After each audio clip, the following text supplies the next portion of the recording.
मस्त अशी कडकडती थंडी सुरू आहे आणि कडकडत्या थंडीत काहीतरी झटपट आणि गरमागरम हवं आहे. तर आज मी तुमच्यासाठी घेऊन आली आहे मस्त अशी झटपट आणि गरमागरम चाकोल्याची रेसिपी. हो मंडळी, मस्त झणझणीत गरमागरम जर या खाल्ल्यात तर अप्रतिम. खूप मस्त अशी रेसिपी आहे आणि झटपटही आहे. अवघ्या अर्ध्या तासात तयार होणारी ही रेसिपी आहे. तर आमच्या इथे याला चकोल्या असे म्हणतात. तुमच्या इथे काय म्हणतात हे मला कमेंट करून नक्की कळवा. आणि हो मंडळी, रेसिपी जर आवडली तर व्हिडिओला लाईक, शेअर आणि सबस्क्राईब नक्की करा. चला तर मग मंडळी, वेळ वाया न घालवता झटपट आपण रेसिपीला सुरुवात करूया. तर इथे मी एक मिक्सरचा जार घेतलेला आहे. त्यामध्ये इथे मी अर्धी वाटी खोबरं घेतलेलं आहे.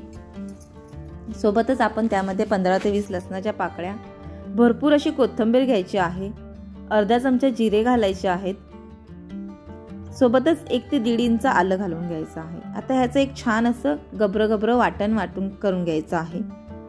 आता आपण चकोल्याचा रस्सा घेऊया. रस्सा करण्यासाठी इथे एक मी मोठं पातेलं घेतलेलं आहे. त्यामध्ये 4 चमचे तेल गरम केलेलं आहे. पुन्हा अर्धा चमचा जिरं, 10 ते 12 कढीपत्त्याची पानं. कढीपत्ता छान तडतडू द्यायचा आहे. कढीपत्ता तडतडला की आपण जे तयार केलेलं खोबरं लसूणचं वाटण होतं ते ह्यामध्ये घालून घ्यायचं आहे आणि खोबरं लसणाचा कच्चा वास जाईपर्यंत आपल्याला ते भाजायचं आहे. अगदी तेल सुटेपर्यंत भाजायचं आहे मस्त असं. सोबतच ह्यामध्ये मी 2 हिरवी मिरची कट करून घातलेली आहे. ऑप्शनल आहे, नको असेल तर तुम्ही स्किपही करू शकता. मसाला भाजून झाला की त्यामध्ये आपण इथे 1 चमचा मीठ घालायचं आहे.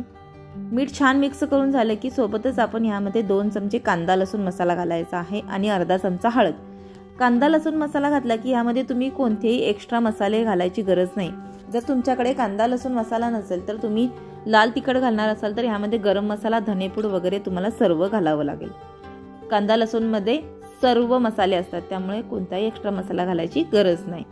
सोबतच इथे मी अर्धा तास अगोदर भिजत घातलेली तुरीची डाळ घातलेली आहे, अर्धी वाटी.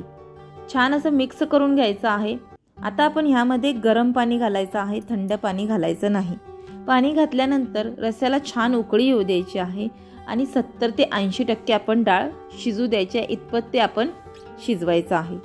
70 ते 80% डाळ शिजल्यानंतर इथे आपण एक कणकेचा गोळा घ्यायचा आहे. कणिक आपण नेहमी मळतो त्याच्यापेक्षा जास्त कठीण अशी कणिक मळायची आहे आणि पिठावरच लाटायची आहे.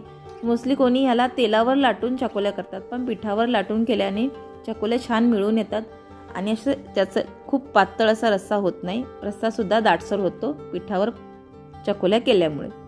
छान असं हव्या त्या आकाराच्या तुम्ही इथे चकोल्या करू शकता, काही हरकत नाही. तर आपण साधी चपाती लाटतो त्यानुसार त्याची चपाती लाटून घ्यायची आहे. कोणती जाड चपाती किंवा पातळ चपाती करायची नाही.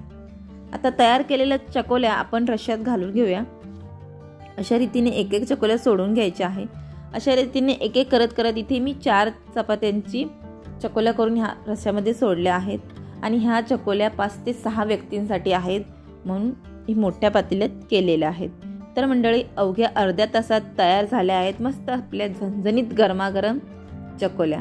आहे की नाही झटपट आणि सोपी रेसिपी. तर मंडळी, तुम्हाला जर माझी रेसिपी आवडली असेल तर व्हिडिओला लाईक, शेअर आणि सबस्क्राईब करा. सोबतच बेल आयकॉन बटन दाबायला अजिबात विसरू नका, जेणेकरून तुम्हाला नवनवीन रेसिपीचे नोटिफिकेशन येत राहतील. पुन्हा भेटू अशाच एका नवीन रेसिपीसोबत. वेळात वेळ काढून पूर्ण व्हिडिओ पाहिल्याबद्दल मनापासून खूप खूप खूप थँक्यू. आणि हो मंडळी, रेसिपी सिंपल आहे पण टेस्टी आहे.